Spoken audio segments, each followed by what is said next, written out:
to the entertaining Talkin' Sports. What is going on, football fans? Back at it with another New York Giants video. And in this video, we're going to dive into the quarterback, Daniel Jones. Of course, Daniel Jones will be going into his third year this year out of Duke, the former number 6 overall pick by the New York Giants, coming off of what I think most Giant fans should feel an underwhelming season. Giants went 6-10. Of course, he had 11 touchdowns, 10 interceptions, and while he did show signs of growth down the stretch, was not the exact results that I think most Giant fans were hoping for going into the year, coming off a year in which he had 24 touchdowns, 12 interceptions.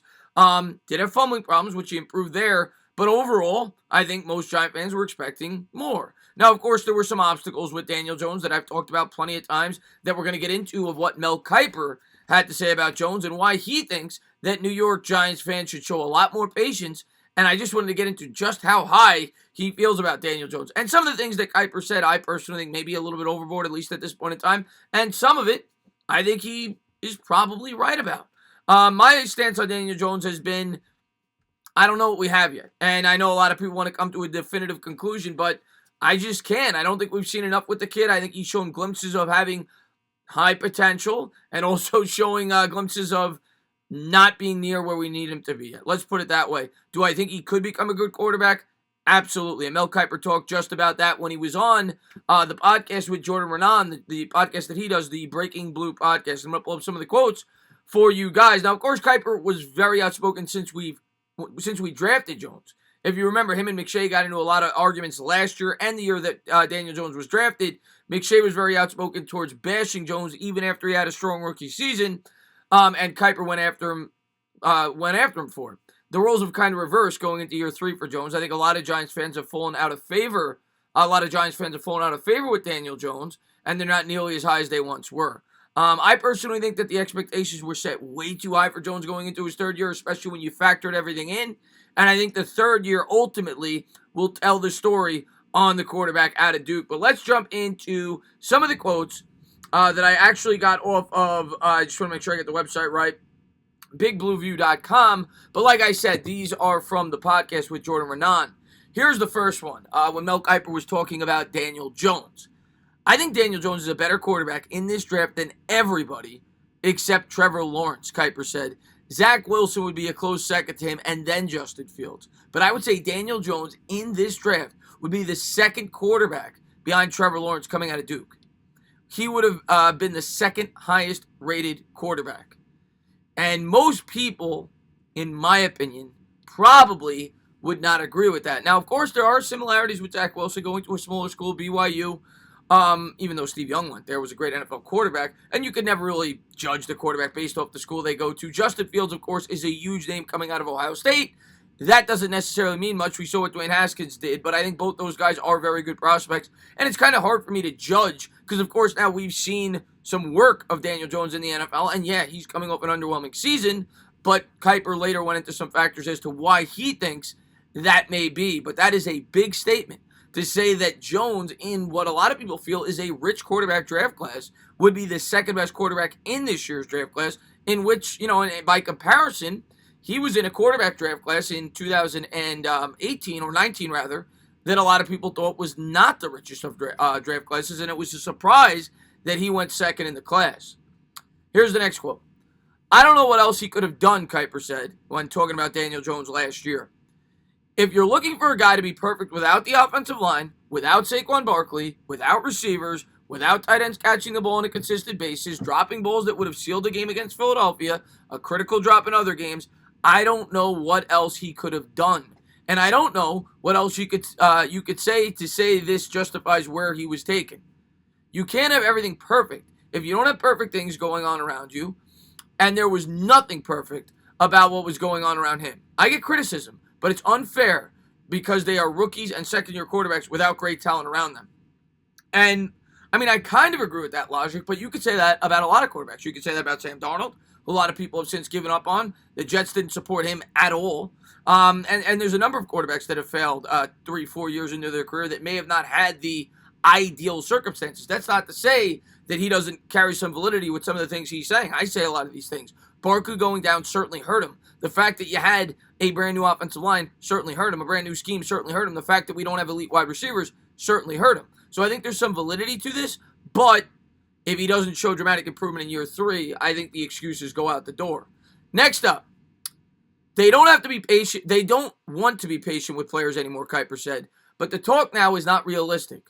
The way we evaluate players, we're kicking them to the curb after year 1, year 2, year 3. We have to allow players to work through their growing pains, and we don't seem to like to do that. And I agree with that for the most part.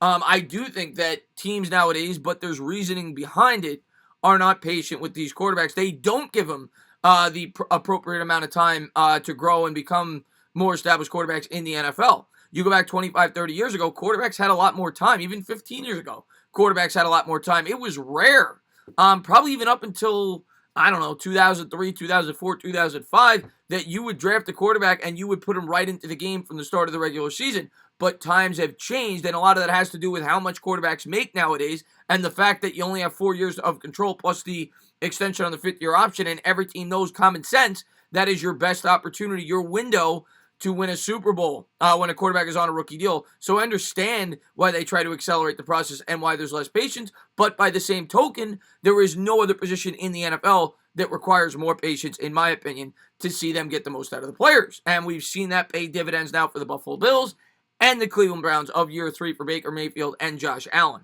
Not to say that Jones is on the same level in terms of potential necessarily with those quarterbacks, even though I think he is at least comparable to a guy like Baker Mayfield in terms of talent. Next up, if you just go by the numbers, you're being lazy and you're being stupid. That's a little over the top there, Kiper.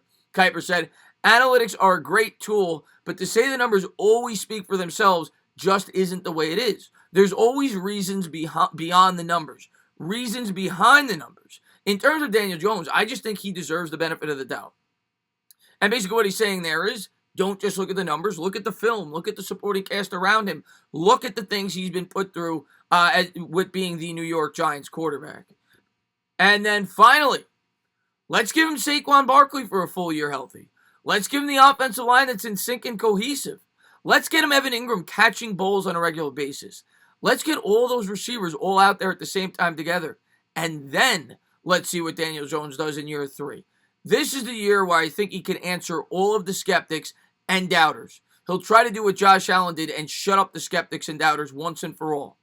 Evidence suggests that he could be a really good quarterback in this league. Certainly as good as Eli. And Eli won 2 Super Bowls. That to me is a big statement. Of course, Eli Manning is the most talented quarterback in New York Giants history, at least in my opinion. He's the best quarterback in the franchise's history. Won 2 Super Bowls, won 2 Super Bowl MVPs. And he carried a team on his back in 2011, ultimately winning that 2nd Super Bowl.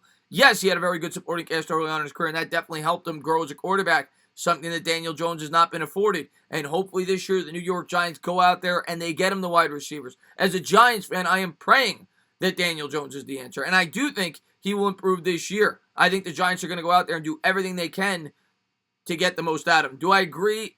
Can I say that I conclusively agree with some of the things he said? I mean, some of those are very strong statements. To say that he's as good as Eli Manning, or at least has the ability to be, I mean, that's saying a lot. You're talking about one of the top 20, 25 quarterbacks in the history of the NFL. Daniel Jones, at least up until this point, although it's not all his fault, has yet to beat a team over 500. Granted, he was given a very tough situation. I'm going to continue to be as consistent as I can on this channel and not get too high or too low on Daniel Jones. That's kind of the way I've been. One thing that I strongly agree with what Kiper had to say is it does require patience a lot of times with these quarterbacks, especially when they're put into less than ideal scenarios. And I do think Jones has shown flashes of having potential if it could all come together as to being a good quarterback in the NFL. I won't go as far to say on the level of Eli Manning yet. I need to see him start winning games in big spots.